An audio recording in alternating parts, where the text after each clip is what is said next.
आजचा आपला विषय आहे सून आणि सासू नातं. जेव्हा मुलाचं किंवा मुलीचं लग्न जमतं तेव्हा त्यांच्यासाठी संपूर्ण नवीन असतं. अरेंज मॅरेजवाल्यासाठी सांगते मी, लव्ह मॅरेजवाले नाही.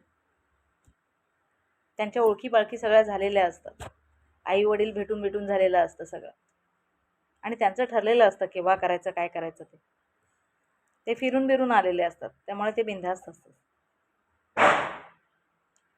पण अरेंज मॅरेजवाल्यांसाठी सांगते की जेव्हा नवं नवं लग्न जमतं ते अनोळखी असतात एकमेकांसाठी.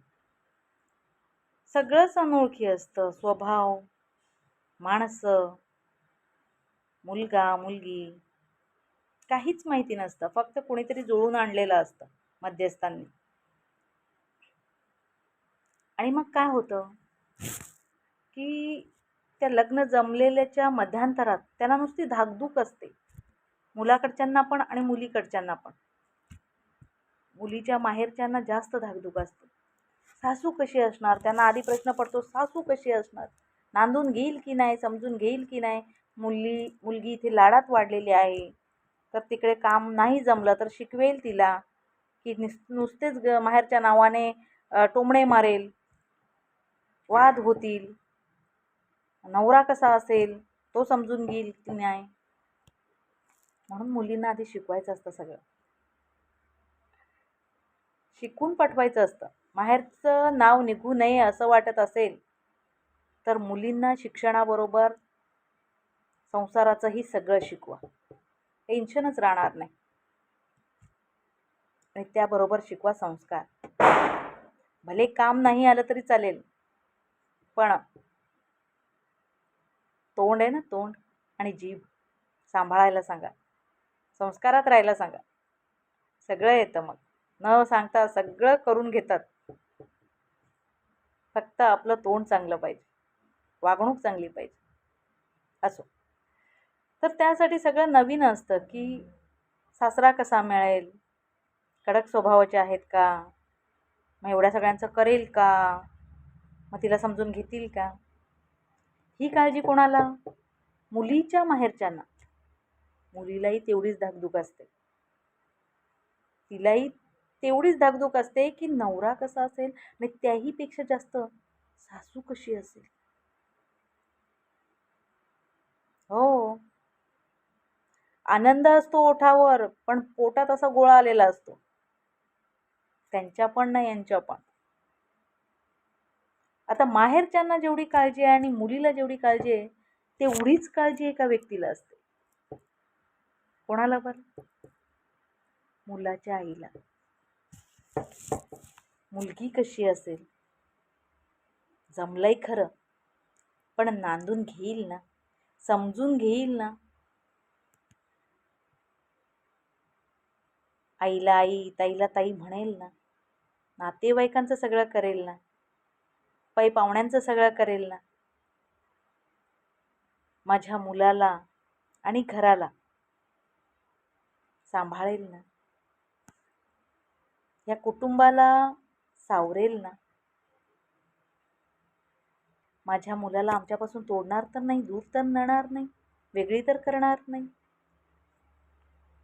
आणि त्यात 1000 जणी येतात त्यांच्याजवळ, 1000 जणांच्या 1000 गोष्टी. हां, तुम्हाला वाटेल सून आली तर तुम्हाला बसवून ठेवेल, असं काही नसतं. मग संसाराचं ओझं जास्त पडतं अंगावर. उडत्या पाखराची पिसं मोजणाऱ्या असतात त्या. हो, कधी अनुभव घेतलाय का. शेजारी पाजारी नातेवाईक फार घाबरवून ठेवतात अशा वेळेस. मुलीला वेगळं सांगतात, नवऱ्याच्या आईला वेगळं सांगतात. मुलीला काय सांगतात माहिती, सगळंच काही ऐकायचं नसतं, हाताला ठेवायचं असतं बोलताना. तू भात केलं तर त्यांना भाजी करायला सांगायची, आराम पण करायचा. आणि 6-7 महिने झाले ना, नसेल पटत ना, तर सरळ वेगळं निघायचं. हे सल्ले कोण देतो? मुलीची आई, नाहीतर मैत्रिणी, नाहीतर शेजारी पाजारी असतातच. मुलीच्या आईलाही भीती असते हां. तिलाही असं वाटतं की मुलीला नांदून घेतील ना, इकडे लाडात वाढलेले आहे, इकडे काही येत नाही तिला, तर तिकडे शिकवतील ना, अरे शिकून पाठवायचं ना, मग तुमच्या नावाने खडी फोडणार नाहीत. नाही आलं तर मग काय म्हणतात, आईने काही शिकवलं नाही काय, आईचा उद्धार होतो ना. मग मुलीला शिक्षणाबरोबर संसारसुद्धा शिकवायचा आणि संसाराबरोबर संस्कारसुद्धा शिकवायचे. या तिन्ही गोष्टी महत्त्वाच्या आहेत: शिक्षण, संसार आणि संस्कार. भले काम नाही आलं तर चालेल, पण हे उत्तम पाहिजे, तोंड उत्तम पाहिजे, जीभ उत्तम पाहिजे. म्हणतात ना की ज्याचा स्वभाव गोड आहे त्याचं सगळंच उत्तम होतं. काही मुलींकडे टेक्निक असते बघा, त्यांचा स्वभाव गोड असतो, पोटातलं पाणी हलू देत नाहीत. आई तुम्ही खूप छान करता, ताई तुम्ही खूप छान करता. त्यांची कामं न सांगता होतात, कारण त्यांचं तोंडावर नियंत्रण असतं, त्यांना ती टेक्निक आलेली असते. निदान एवढं आलं ना तरी बस. तोंडावरचा कंट्रोल सुटू द्यायचा नाही. तुमचा उद्धार तिकडे व्हावा, होऊ नये असं वाटत असेल तर मुलींना सगळं शिकून पाठवा. आई हे मी करते. हो, सासरात गुणगौरव होतो मुलींचा, कुळाचा उद्धार होतो. आईवडिलांचे संस्कार चांगले आहेत, उत्तम आहेत असं म्हटलं जातं. उत्तमच आहे ना. पण मुलाच्या आईला सुद्धा तेवढीच धडकी भरलेली असते. सून कशी मिळेल, अनोळखीपणाच्या धाग्यातून ही नाती जुळलेली असतात ना, त्याच्यामुळं काही स्वभावाचा पत्ता नसतो, काहीच माहिती नसतं. स्वभाव कसे आहेत, माणसं कशी आहेत, म्हणून तिला सतत अशी धुकधुक वाटत असते. कारण 4 माणसं तिच्या घरी येतात, ते पण तिला काही बाई शिकवून जात असतात, घाबरवून जात असतात. त्याच्यामुळे तिला आणखीन भीती वाटते की सून घरात आणते की आणखीन काही आणते, आफत आणते घरात. आनंद असतो, मुलाचं लग्न होतंय, आनंद आहे, पण मनात कुठेतरी भीती असते. म्हणून म्हणते की जेव्हा तुम्ही लग्न जमवता ना, तेव्हा तुमच्याकडे किती कालावधी आहे. कालावधी असतोच आपल्याकडे. जमलं आणि लगेच झालं असं नाही होत ना. पाहुणे येतात, हळदी कुंकू होतं, कांदा पोह्यांचा कार्यक्रम होतो, नंतर पुन्हा एकदा पाहुणे येतात. असे किती वेळा पाहुणे येऊन जातात. हे तिकडे जातात, ते इकडे येतात. या मध्यंतरीचा काळ जेव्हा जमतंय असं माहिती होतंय ना तुम्हाला, जमले आता, मग तेव्हा 3-4 महिने तरी असतात तुमच्याकडे. काहींच्याकडे तर वर्ष असतो. तेव्हा काय करायचं, वेळ द्यायचा. या अनोळखी नात्याला घट्ट होण्यासाठी वेळ द्यायचा. कोणी, फक्त मुलानेच नाही, मुलगा तर मुलीला फिरायला नेतोच, तो जाणून घेतो तिला, ती त्याला जाणते. एकमेकांचे स्वभाव जुळतीला येतात त्या काळात. त्या काळामध्ये एकमेकांना जाणून घेतात ते, एकमेकांच्या आवडीनिवडी. कारण संसार झाल्यानंतर फिरणं होत नाही हे त्यांना पण माहिती. मुलं बाळं झाली की तो रोमांस राहत नाही. त्याच्यामुळे जेवढा वेळ मिळतो त्यांना, त्या वेळात ते एकमेकांना जाणून घेण्याचा प्रयत्न करतात. जायला पाहिजे, खरंच जायला पाहिजे, फिरायला पाहिजे. एकमेकांच्या विचारांची देवाणघेवाण होते, म्हणजे त्या विचारांची पातळी कळते की समोरचा माणूस आपल्यासाठी योग्य आहे की नाही आहे, आपल्या स्वभावाचा आहे की नाही आहे, त्याचा स्वभाव कसा आहे, तो चिडका आहे का, त्याचा संयम कसा आहे, तो धैर्यष्ठ आहे का, त्याचे विचार कळतात. म्हणजे एकमेकांच्या विचारांची देवाणघेवाण होते आणि ते नातं मग घट्ट व्हायला लागतं. पण याच सोबत आणखीन कोणाला तरी वेळ द्यायचा असतो आपण. मुलीने, हा विचार मुलीने करायचा असतो किंवा मुलाच्या आईने करायचा असतो की तुमच्याकडे वेळ आहे ना, तर कधीतरी सासवा सुना शॉपिंगला जा. लग्न जमल्यावर फक्त मुलीने मुलाच बरोबर फिरायचं का? असं कुठे लिहून ठेवलंय का? हां, तुम्हाला वाटतं, तुम्हाला आकर्षण वाटतं तेव्हा त्या काळात. नवीन नवीन असतं सगळं. हवं हवंसं वाटत असतं. त्या व्यक्तीशी सतत बोलावंसं वाटत असतं. त्या व्यक्तीला भेटावंसं वाटत असतं. त्याच्या आवडीनिवडी जपाव्याशा वाटत असतात. तर तुम्ही जा, जरूर जा. फिरा, सिनेमा पहा, कुठेतरी चांगल्या स्थळी फिरायला जा. पण खरी गरज ज्या दोन व्यक्तींना आहे त्या व्यक्तींनी एकत्र यायला पाहिजे. त्या व्यक्तींनी एकमेकांसोबत टाईम स्पेंड करायला पाहिजे. त्या व्यक्तींच्या सहवासाने त्यांचे विचार कळणार आहेत. तर त्या व्यक्तींनी एकमेकींना वेळ द्यायला पाहिजे. कोण बरे? सासू आणि सून. मुलाची आणि मुलीची कशी ओळख पटते, त्यांचे स्वभाव कसे आहेत माहिती होतात, रहनसहन कसं आहे माहिती होतं. म्हणून तर ते भेटगाठ घेत असतात. मग सासू सुनांना गरज नाही का? त्यांच्या मनात कुठेतरी भीती असते. ही कशी वागेल, ती म्हणते ती कशी वागेल. अरे मग भेटा तुम्ही. तुमच्याकडे 2-3 महिने कालावधी आहे. त्या काळात तुम्ही कुठेतरी फिरायला जा दोघीजणी. शॉपिंगला जा. तुम्हाला शॉपिंग आवडत असेल तर शॉपिंगला जा, सिनेमाला जा. एकमेकांच्या विचारांची देवाणघेवाण करा. एकमेकींना समजून घ्या. सासू कशी आहे, सून कशी आहे हे कधी कळेल? जेव्हा तुम्ही सहवासात याल. म्हणजे नंतर ऑकवर्ड वाटत नाही. नंतर अनोळखीपणा राहत नाही. सहवासाने प्रेम वाढते म्हणतात. नंतर अनकम्फर्टेबल नाही वाटत आहे. कारण तेव्हा त्या दोन व्यक्ती एकमेकांना अगदी चांगल्या प्रकारे ओळखत असतात. मने जुळली, स्वभाव जुळले, एकमेकांच्या विचारांची देवाणघेवाण झाली की आपण दोघे एकमेकांशी कुठे कनेक्ट आहोत हे नवीन जोडप्याला कळून येते. हे लग्न दोघांच्या सहमतीने होते का, किंवा काही अडचणी आहेत का, हेही ते शेअर करतात. एकमेकांना सहवास आवडतो का की पटत नाही याचा निष्कर्ष लागतो. म्हणून गाठभेट व्हावी. कारण नुसतं नातं जुळून नाही होत. मनात कुठेतरी शंका कुशंका असतातच. त्याचं निरसन व्हावं म्हणून गाठभेट व्हावी. नाहीतर तुम्ही म्हणाल की लग्नाआधी भेटायला सांगतात. काय वाईट आहे त्याच्यामध्ये? कुठेतरी डाऊट्स असतात. तो कसा असेल, ती कशी असेल.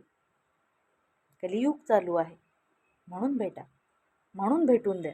कारण त्या दोन अनोळखी माणसांच्या आयुष्यात हे पहिलं आणि शेवटचं असतं.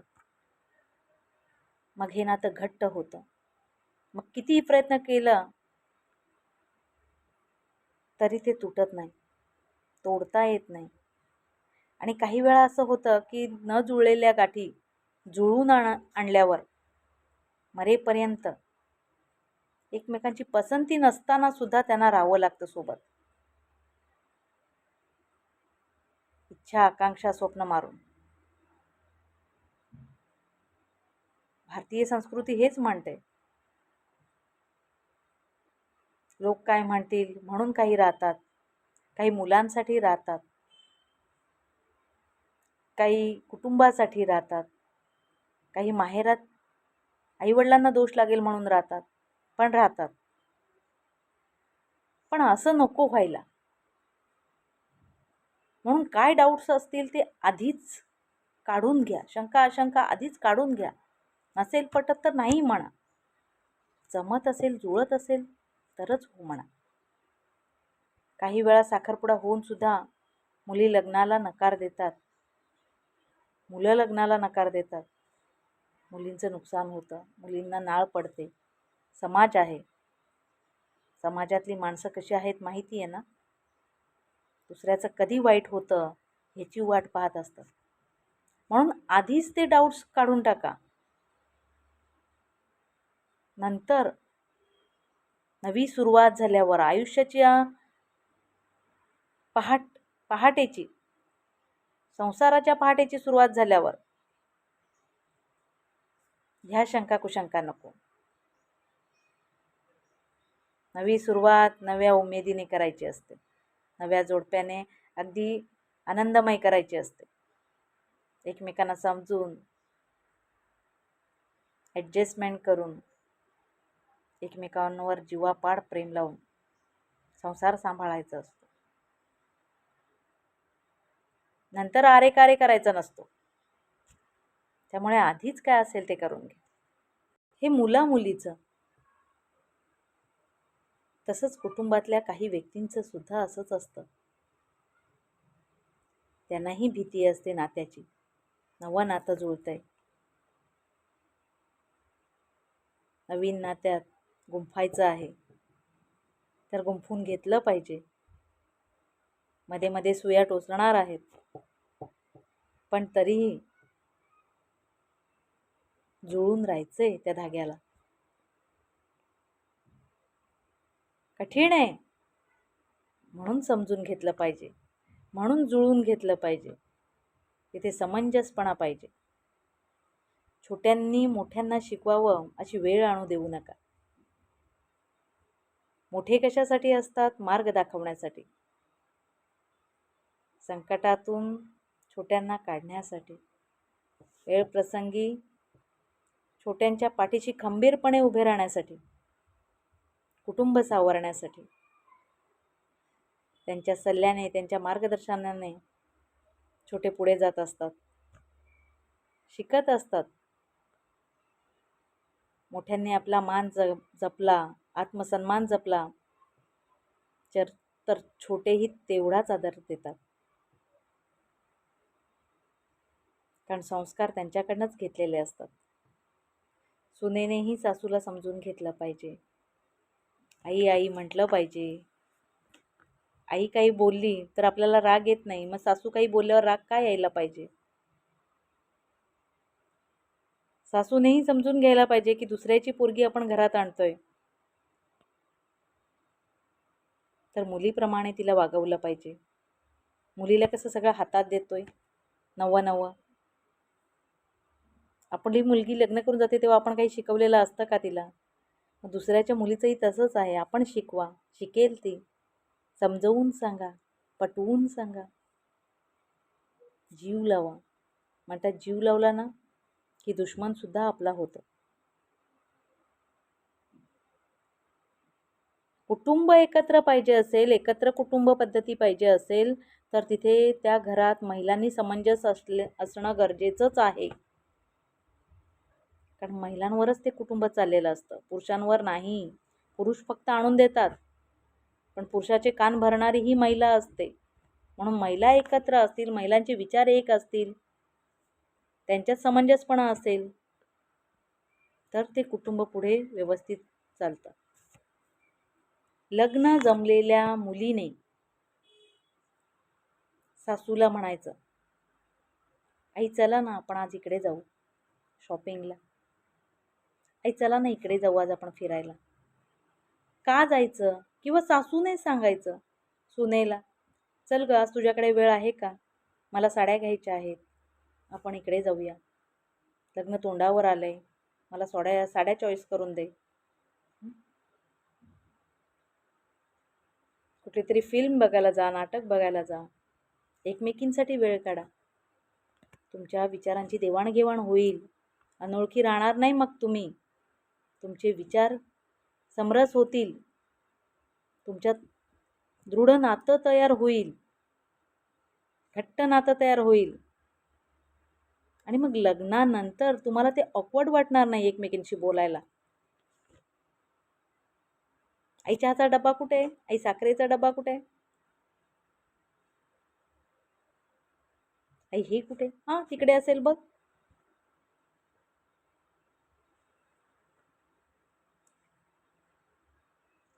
म्हणून एकमेकींसाठी वेळ काढा, एकमेकींना वेळ द्या. एकमेकींच्या विचारांची देवाणघेवाण करा. एकमेकींची काळजी करा. काय ग जेवलीस की नाही? फोन करा. 2 महिने तुमच्याकडे आहेत. 2 महिन्यात तुम्ही बोलू तर शकता. भेट नाही तर काय ग जेवण झालं की नाही? कशी आहेस? आई कशी आहे? साड्या घेतल्या का? ब्लाऊज शिवले का? तू काय करते? पत्रिका छापल्या का?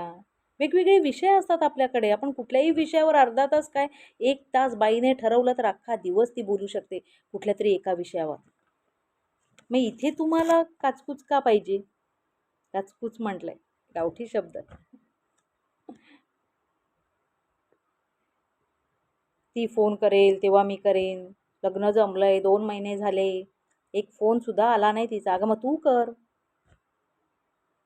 ती नाही करत तर तिच्या मनात भीती असते की सासूबाईंना कसं फोन करू, सासूबाई काय म्हणतील, बा पोर किती बोलते.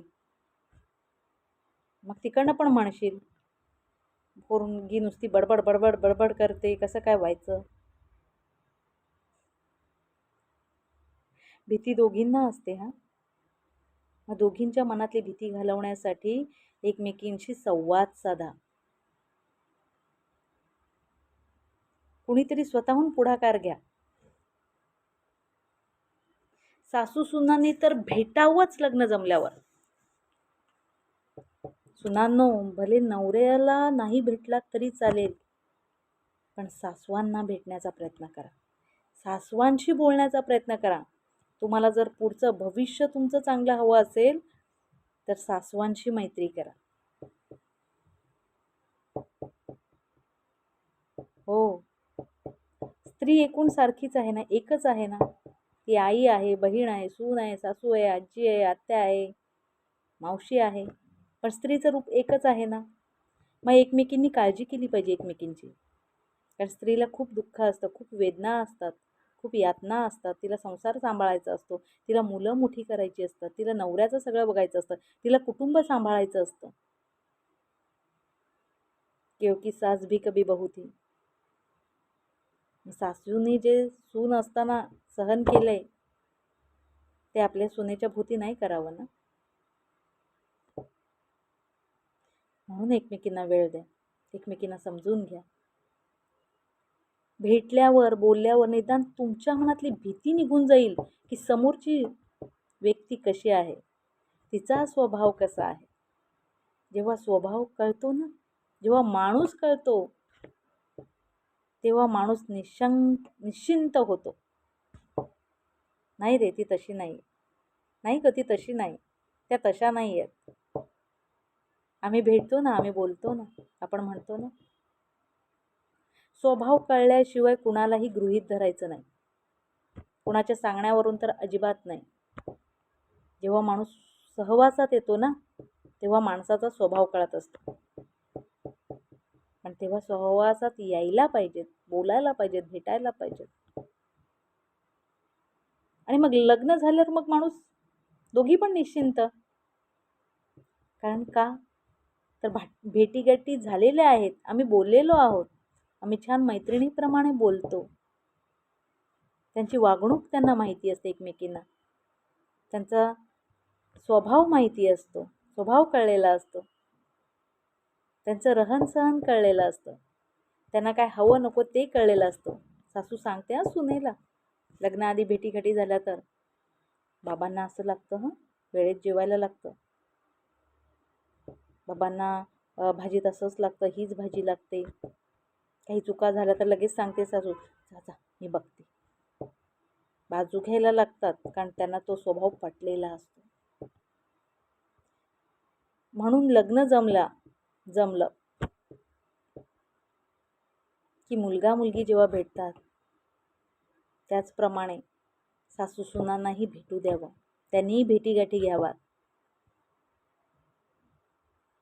सहवासाने बरेचसे प्रश्न सुटतात. सहवासाने मने जुळतात, सहवासाने नाती घट्ट होतात. म्हणून बोलणं चालणं पाहिजे, सहवास पाहिजे, भेटीगाठी पाहिजेत. सासू सुनेच्या नात्यात काय गंमत आहे, किती गोडवा आहे या नात्यात. पण ज्यांनी अनुभवलंय तोच सांगू शकतो, बाकी सगळे फेल. या नात्यातला गोडवा जपा. कारण जेव्हा सासूला सून कळते आणि सुनेला सासू कळते,